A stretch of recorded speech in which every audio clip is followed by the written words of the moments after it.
नमस्कार मित्रों, history research point में आप सभी का स्वागत है। बिहार स्टेट पेपर 2 हिस्ट्री की टेस्ट सीरीज चल रही है। सिंधु घाटी सभ्यता की टेस्ट सीरीज हमने कंप्लीट कर लिया है। मौर्य साम्राज्य की टेस्ट सीरीज चल रही थी और 25 क्वेश्चन आपके कंप्लीट हो चुके थे। अब आगे की क्वेश्चंस देख रहे हैं, ठीक है। और इसके पहले का वीडियो नहीं देखे हैं तो प्लेलिस्ट में जाइएगा। Bihar state paper 2 history test series के नाम से प्लेलिस्ट बनी हुई है। देखिए मित्रों, हमारा ऑफिशियल व्हाट्सएप नंबर ऊपर दिख रहा होगा। ऊपर हमारा ऑफिशियल व्हाट्सएप नंबर है, यहाँ पे बता दे रहा हूँ। हमारा ऑफिशियल व्हाट्सएप नंबर क्या है? 8318397276 8318397276। ये हमारा ऑफिशियल व्हाट्सएप नंबर है, ऊपर भी दिया हुआ है। आप हमारे ऑफिशियल व्हाट्सएप नंबर पे संपर्क कर सकते हैं। वली 200 रुपीज़ का पेमेंट कर सकते हैं। पेमेंट करने के बाद पेपर 2 हिस्ट्री का कंप्लीट मटेरियल मिलेगा आपको, कंप्लीट नोट्स मिलेगा। 5500 वन लाइनर सीरीज दूंगा, 1375 MCQ दूंगा। और हर सी पेपर 2 हिस्ट्री का जो सिलेबस है, सिलेबस वाइज हर टॉपिक का एक अलग सेपरेट PDF मिलेगा। और यह भी बता दूं कि अगर आप मुझे 100% फॉलो करते हैं, मतलब 100% मैं जो भी कुछ बताता जा रहा हूं बिहार स्टेट पेपर 2 हिस्ट्री के लिए, अगर आप उसे फॉलो करते हैं तो बिल्कुल 100% गारंटी है कि आप सफल होंगे इसमें, पेपर 2 वाले में, ठीक है। क्वालिफाई जरूर करेंगे। आइए शुरुआत करते हैं। प्रश्न 26 देखिएगा। चंद्रगुप्त मौर्य ने सेल्यूकस को किस वर्ष में पराजित किया था? तो 305 BC में, ठीक है। विकल्प सी। प्रश्न कहाँ से मैं ला रहा हूँ यह इंपॉर्टेंट नहीं है कि किस किताब का है, कैसे है। बस ये बात आप जान लीजिए कि आपका सिलेबस पूरा 100% कंप्लीट हो रहा है। और जितना मैं पढ़ा दे रहा हूँ, अगर इसमें से एक क्वेश्चन भी अगर बाहर का आ गया तो बात करना मुझसे, इस बात का मैं भरोसा देता हूँ। जैसे मौर्य साम्राज्य अगर मैंने पढ़ा दिया है तो इसी में से मौर्य साम्राज्य आएगा, इसके बाहर अगर आ गया तो आकर बात करना हमसे। यह चैलेंज मैं कर सकता हूँ, बाकी कोई नहीं कर सकता है। अब चुप होकर पढ़िए आप। प्रश्न 27 देखिएगा। दिया गया मानचित्र संबंधित है, तो यह मानचित्र किस साम्राज्य का है? मौर्य साम्राज्य का है, ठीक है। मौर्य साम्राज्य का है, अशोक से उसके शासनकाल के अंतिम समय, ठीक है। मतलब वही मौर्य साम्राज्य का है, अशोक मौर्य साम्राज्य का ही न था। विकल्प सी जो है आपका सही है। उक्त मानचित्र अशोक के साम्राज्य को दर्शाता है। अशोक के शिलालेखों तथा स्तंभ लेखों से अशोक के साम्राज्य की सही जानकारी प्राप्त होती है। असम और सुदूर दक्षिण को छोड़कर संपूर्ण भारतवर्ष अशोक के साम्राज्य के अंतर्गत था। प्रश्न 28। किसने सहिष्णुता, उदारता और करुणा के त्रिविध आधार पर राजधर्म की स्थापना की थी? किसने? सम्राट अशोक ने। विकल्प ए जो है आपका सही है। बिहार स्टेट आप लोग का क्वालिफाई हो जाए तो देखिए एकदम धुआं उड़ जाएगा। जो अगला जो आपका मुख्य परीक्षा होगी उसमें एकदम जबरदस्त मेहनत किया जाएगा, करवाया जाएगा, ठीक है। और ज़्यादा से ज़्यादा सिलेक्शन देने का यह टारगेट रहेगा हिस्ट्री रिसर्च पॉइंट का। अशोक ने अपनी प्रजा के विशाल समूह को ध्यान में रखकर ही एक ऐसा व्यवहारिक धर्म का प्रतिपादन किया जिसका पालन आसानी से सब कर सकें। अशोक का धर्म सदाचार का धर्म था। ये एक ऐसे नैतिक नियम थे जिसका संप्रदाय विशेष रूप से कोई संबंध नहीं था और जो मानवता के कल्याण के लिए घोषित किए गए थे। सहिष्णुता, उदारता और करुणा इसके त्रिविध आयाम थे। प्रश्न 29 देखिएगा। निम्न में से कौन सा क्षेत्र अशोक के साम्राज्य में शामिल नहीं था? कौन सा क्षेत्र अशोक के साम्राज्य में शामिल नहीं था? बिहार था, कलिंग था, अफगानिस्तान था, श्रीलंका नहीं था। विकल्प सी। BPSC में देखिए प्रश्न आया है, ध्यान में रखिएगा। श्रीलंका अशोक के साम्राज्य में शामिल नहीं था। अशोक के द्वितीय शिलालेख से स्पष्ट होता है कि भारत में अशोक का अधिकार चोल, पांड्य, चेर, सतीयपुत्र, केरल पुत्र, ताम्रपड़ी को छोड़कर सर्वत्र था, क्योंकि इन राज्यों को प्रत्यंत एवं सीमावर्ती राज्य कहा जाता है। मतलब यह लिखा हुआ है अशोक के दूसरे शिलालेख में कि इन राज्यों में अशोक का आधिपत्य नहीं था, ठीक है। प्रश्न 30।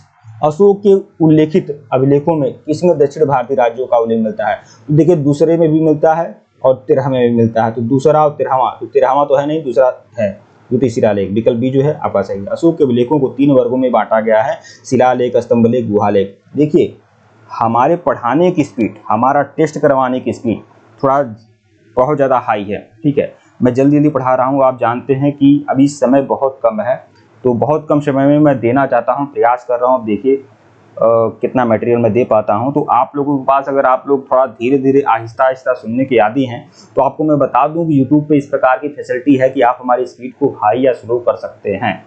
ऊपर 3 डॉट बना होगा, आप वहाँ से आप नॉर्मल स्पीड भी कर सकते हैं और उसके बाद स्पीड को घटा या बढ़ा सकते हैं। सब कुछ आपके हाथ में है, तो मुझे अपनी स्पीड से चलने दीजिए, कोई दिक्कत नहीं है।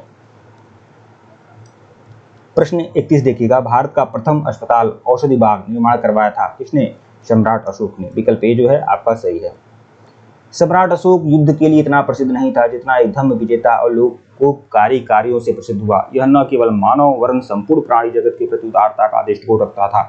इस कारण उसने पशु पक्षियों के वध पर प्रतिबंध लगा दिया था। अशोक ने लोकहित के लिए छायादार वृक्ष, धर्मशालाएं बनवाई, कुएं भी खुदवाए। अशोक ने ही अपने शासनकाल में मनुष्यों पशुओं के लिए उपयोगी औषधियों हेतु प्रथम अस्पताल एवं औषधि बागों का निर्माण करवाया। प्रश्न 32 देखिएगा, अशोक ने बौद्ध होते हुए भी हिंदू धर्म में आस्था नहीं छोड़ी। इसका प्रमाण क्या है? देवनाम प्रिय की उपाधि। विकल्प सी जो है आपका सही है। अशोक 272 बीसी में लगभग मगध के राज सिंहासन पर बैठा था। 269 बीसी के लगभग उसका राज्याभिषेक हुआ। उसके विलेखों में सर्वत्र उसे देवनाम प्रिय या देवनाम प्रियदर्शी कहा गया है। इसका अर्थ है कि देवताओं का प्रिय या देखने में सुंदर।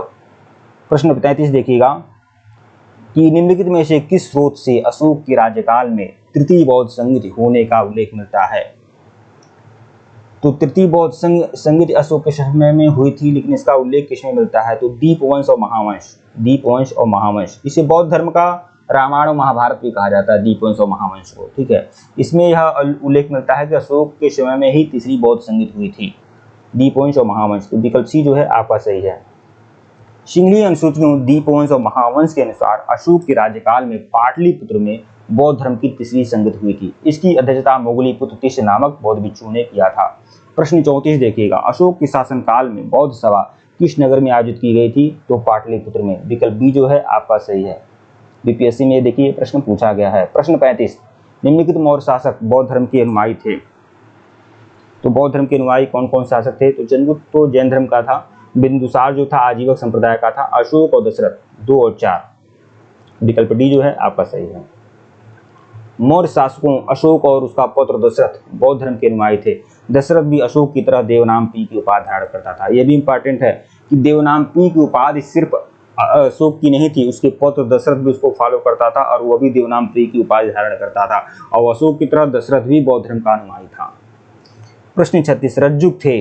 रज्जुक क्या थे? तो क्या थे? मौर्य शासन में अधिकारी थे रज्जुक। विकल्प बी, मतलब आधुनिक जिला कलेक्टर की तरह रज्जुक हुआ करते थे। विकल्प बी।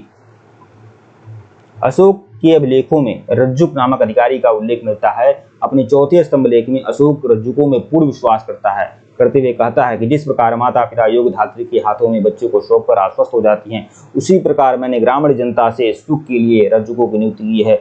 रज्जुकों की स्थिति आधुनिक जिलाधिकारी जैसी थी, जिसे राजस्व एवं न्याय दोनों क्षेत्रों में अधिकार प्राप्त था। प्रश्न 37 देखिएगा, सार्थवाह किसे कहते हैं? तो सार्थवाह कहते हैं व्यापारियों के काफिले को। विकल्प बी जो है आपका सही है। मौर्य काल में व्यापारी काफिलों को सार्थवाह की संज्ञा दी गई है, जिसका उल्लेख कौटिल्यकृत अर्थशास्त्र से पता चलता है। प्रश्न 38, निम्नलिखित में से कौन सा अधिकारी मौर्य प्रशासन का भाग नहीं था? मौर्य शासन का भाग नहीं था कौन सा अधिकारी? तो देखिए प्रादेशिक तो था, युक्त भी था, रज्जुक भी था, अग्रहारिक नहीं था। विकल्प ए। अशोक के लेखों में उसके प्रशासन के कुछ महत्वपूर्ण पदाधिकारियों के नाम मिलते हैं। अशोक के तृतीय शिलालेख में 3 पदाधिकारियों के नाम मिलते हैं। युक्त मतलब एक जिले का अधिकारी होता था जो राजस्व संग्रह करता था। राजुक, यह न केवल राजस्व विभाग का कार्य करता था किंतु बाद में उसे न्यायिक अधिकार भी प्राप्त थे।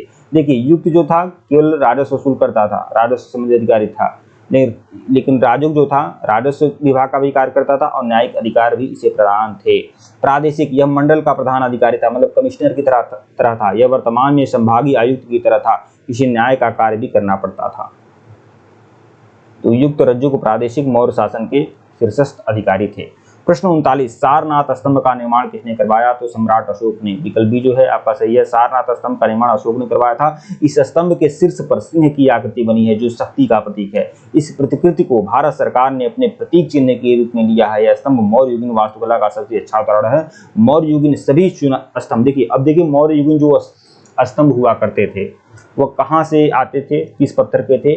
तो चुनार के बलुआ पत्थर से। यह भी इंपॉर्टेंट है, मोस्ट इंपॉर्टेंट है, ध्यान रखिएगा। अशोक के जितने शिलालेख हैं, स्तंभ लेख हैं, ये सभी चुनार से आए हुए हैं और चुनार के बलुआ पत्थर के बने हैं, ध्यान रखिएगा, बलुआ पत्थर है। प्रश्न 40, निम्नलिखित में से किसे सर्वश्रेष्ठ स्तूप मानते हैं? तो सांची का स्तूप को सर्वश्रेष्ठ स्तूप माना जाता है। स्थापत्य कला के दृष्टिकोण से सांची के स्तूप को सर्वश्रेष्ठ स्तूप कहा गया है। सांची का स्तूप जो है मध्य प्रदेश के रायसेन जिला में स्थित है, जिसका निर्माण अशोक ने करवाया था। तो सांची स्तूप का निर्माण अशोक ने करवाया था। सांची का स्तूप कहाँ है? मध्य प्रदेश के रायसेन जिला में। इस स्तूप का आरंभिक काल तीसरी शताब्दी ईसा पूर्व था। ठीक है। भरूच स्तूप का, देखिए सांची का स्तूप पता है, भरूच का स्तूप कहाँ है? तो मध्य प्रदेश के सतना में है। और सांची और भरूच के स्तूपों की खोज किसने किया है? तो अलेक्जेंडर कनिंघम ने किया है। सांची और भरूच के स्तूप की खोज अलेक्जेंडर कनिंघम ने किया है, ये भी ध्यान रखिएगा। अमरावती का स्तूप जो है आंध्र प्रदेश के गुंटूर जिले में कृष्णा नदी के दाहिने तट पर है। और अमरावती के स्तूप की खोज किसने किया है? Colonel Colin Mackenzie. मतलब सांची और भरूच स्तूप की खोज अलेक्जेंडर कनिंघम ने किया है और अमरावती स्तूप की खोज कॉलिन मैकेंजी ने किया है। और सांची का स्तूप अशोक ने बनवाया था और भरूच का स्तूप पुष्यमित्र शुंग ने बनवाया था। ठीक है, दोनों बातें ध्यान रखिएगा। सारनाथ में धमेक स्तूप है जो गुप्तकालीन है और यह बिना आधार का है, मतलब चबूतरा नहीं है, एकदम सीधे बन गया ऐसे। ठीक है। प्रश्न 41 देखिएगा, सांची का स्तूप किस शासक ने बनवाया था? तो अशोक ने बनवाया था। प्रश्न 42, सांची का स्तूप किसने बनवाया था? सम्राट अशोक ने बनवाया था। प्रश्न 43, विश्व प्रसिद्ध स्थल सांची का प्राचीन नाम क्या है? देखिए सांची तो इस समय नाम ना है, लेकिन प्राचीन समय में सांची का क्या नाम था? तो काकड़ाम विकल्प ए, काकड़ाम इसका प्राचीन नाम था। विश्व प्रसिद्ध पर्यटन स्थल सांची मध्य प्रदेश के रायसेन जिला में बिरसा के समीप स्थित है। यहाँ पर्वत के ऊपर कई स्तूप का निर्माण किया गया है, इस कारण इसे महावंश में चेत्तीयगिरी भी कहा जाता है। चेत्तीयगिरी मतलब स्तूपों का स्तूप, मतलब एक स्तूपों वाली जगह। ठीक है। 4वीं सदी के गुप्त लेखों में इसका नाम क्या है? काकड़ाम था। यहाँ पर 3, देखिए सांची में 3 स्तूप हैं, कुल 3 स्तूप हैं सांची में। ठीक है। एक बड़ा स्तूप है और 2 छोटे छोटे स्तूप हैं। जो बड़ा स्तूप है इसमें बुद्ध के अवशेष हैं, बुद्ध के दंत अवशेष हैं। और दो छोटे छोटे स्तूप हैं, देखिए इसमें क्या है? देखिए स्तूप संख्या 1 प्रधान स्तूप है। स्तूप संख्या 2 में अशोक के धम्म महामात्रों के अवशेष, देखिए पहले में अशोक के धम्म महामात्रों के अवशेष हैं। और स्तूप संख्या 3 में शारिपुत्र और महामौदुलायन के भस्म पात्र हैं। मतलब इसमें अशोक के महापात्रों के अवशेष और इसमें शारिपुत्र महामौदुलायन के अवशेष। ठीक है। और इसमें बुद्ध के अवशेष। तो कुल 3 स्तूप है। इन स्तूपों का निर्माण अशोक के द्वारा कराया गया था, जिसे शुंग काल में अर्धवृत्ताकार स्मारक को प्रस्तर से आच्छादित कर दिया गया। प्रश्न 44 देखिएगा, देखिए कौशाम्बी, देखिए कुशीनगर में कौन सा स्तूप है? रामाभर स्तूप। सारनाथ में है धमेक स्तूप। श्रावस्ती में शहेत महेत स्तूप। कौशाम्बी में घोषित राम स्तूप, घोषित राम मठ, जो भी घोषित राम मठ है स्तूप जो भी कहिए, मतलब ये है। इस तरह से आप मिलान कर लीजिएगा, यहाँ पर अच्छे तरीके से मिलाकर बताया गया है। प्रश्न 45 देखिएगा, तीर्थ यात्रा के समय सम्राट अशोक निम्नलिखित स्थानों पर किस मार्ग का अनुगमन इन्होंने किया? तो विकल्प डी जो है इसमें सही है। यहाँ पर बता देते हैं व्याख्या के माध्यम से। अभिलेखी साक्ष्यों के आधार पर बौद्ध धर्म ग्रहण करने के उपरांत अशोक ने आकेट और बिहार यात्राएं रोक दी। इसके स्थान पर धम्म यात्राएं प्रारंभ की। वह महात्मा बुद्ध के चरण चिन्हों से पवित्र हुए स्थानों में राजाभिषेक के 10वें वर्ष, देखिए 10वें वर्ष बोधगया गया, 14वें वर्ष निगलीवा गया और 20वें वर्ष अशोक कहाँ गया? लुम्बिनी गया। ठीक है। इसकी पूजा की। इतिहासकार विसेंट स्मिथ ने अपनी पुस्तक इंडियन लीजेंड ऑफ अशोका में साहित्यिक साक्ष्यों के आधार पर उपगुप्त के साथ अशोक की धम्म यात्राओं का क्रमशः वर्णन किया है। तो विसेंट आर्थर स्मिथ की पुस्तक है इंडियन लीजेंड ऑफ अशोका, यह ध्यान रखिएगा। इंडियन लीजेंड ऑफ अशोका यह विसेंट स्मिथ की पुस्तक है और उन्होंने यही क्रम बताया है कि अशोक पहले लुम्बिनी जाता है, फिर कपिलवस्तु, बोधगया, सारनाथ, कुशीनगर, श्रावस्ती। ठीक है। प्रश्न 46 देखिएगा, अशोक के शिलालेखों में प्रयुक्त भाषा क्या है? तो प्राकृत है। प्राकृत मतलब अर्धमागधी। बीपीएससी में यह प्रश्न पूछा गया है। अशोक का इतिहास हमें मुख्यतः इसके शिलालेखों से ज्ञात होता है। इसके अभिलेखों का विभाजन 3 भागों में करते हैं, शिलालेख, स्तंभलेख, गुहालेख। शिलालेखों की संख्या जो है 14 है। ठीक है, जो 14 है, जो 8 भिन्न भिन्न स्थानों से प्राप्त होती है। शाहबाजगढ़ी, मानशहरा, कालसी, गिरनार, धौली, जोगड़, एरगुड़ी और सोपारा, मतलब इन 8 स्थानों से 14 शिलालेख मिलते हैं। अशोक के अधिकांश अभिलेख जो है प्राकृत भाषा मतलब अर्धमागधी में है। ठीक है। और लिपि जो है ब्राह्मी है। ज्यादातर शिलालेखों की लिपि ब्राह्मी है। केवल 2 शिलालेख शाहबाजगढ़ी और मानशहरा की लिपि ब्राह्मी न होकर खरुष्टी है। तक्षशिला से एक आरमाइक लिपि में भी एक भग्न अभिलेख मिला है, मतलब तक्षशिला से एक अभिलेख मिला है जो आरमाइक लिपि में है। ज़्यादातर ब्राह्मी लिपि में है और 2 शिलालेख जो हैं वो खरोष्टी में है, शहबाजगढ़ी, मानशहरा। ठीक है। सिरकुना नामक स्थान से यूनानी एवं अरामाइक लिपियों में लिखा गया द्विभाषी यूनानी एवं सीरियाई भाषा अभिलेख मिले हैं। प्रश्न 47 देखिएगा, निम्नलिखित में से कौन सा अशोककालीन अभिलेख खरोष्टी लिपि में है? तो शहबाजगढ़ी और मानशहरा खरोष्टी लिपि में है। प्रश्न 48 देखिएगा, पत्थर व प्राचीनतम अभिलेख किस भाषा में है? तो प्राकृत में है। इसे प्राकृत भी बोल सकते हैं, अर्धभारत भी बोल सकते हैं। मोस्ट इंपॉर्टेंट है। प्रश्न 49, ब्राह्मी लिपि का प्रथम उद्वाचन किस पर उत्कीर्ण अक्षरों से किया गया था?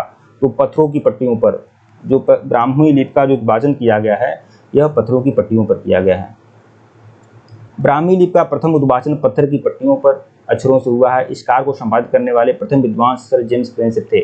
मतलब सर जेम्स प्रिंसेप वह पहले व्यक्ति थे जिसने अशोक के अभिलेखों को पढ़ा था, पढ़ने में सफलता प्राप्त की थी जेम्स प्रिंसेप ने। और कब सफलता प्राप्त की थी? 1837 में, 1837। प्रश्न 50, अशोक के अभिलेखों का सर्वप्रथम किसने पढ़ा था? जेम्स प्रिंसेप ने पढ़ा था। विकल्प सी जो है आपका सही है। ठीक है मित्रों, वीडियो को लाइक और चैनल को सब्सक्राइब करेगा, टेलीग्राम बिल्कुल ज्वाइन करेगा, लिंक डिस्क्रिप्शन में दिया गया है। अगर इसके पहले का वीडियो नहीं देखे हैं तो प्लेलिस्ट में जाइएगा और देख लीजिएगा। PPSC state paper 2 history test series के नाम से प्लेलिस्ट बनी हुई है। धन्यवाद आप लोग को।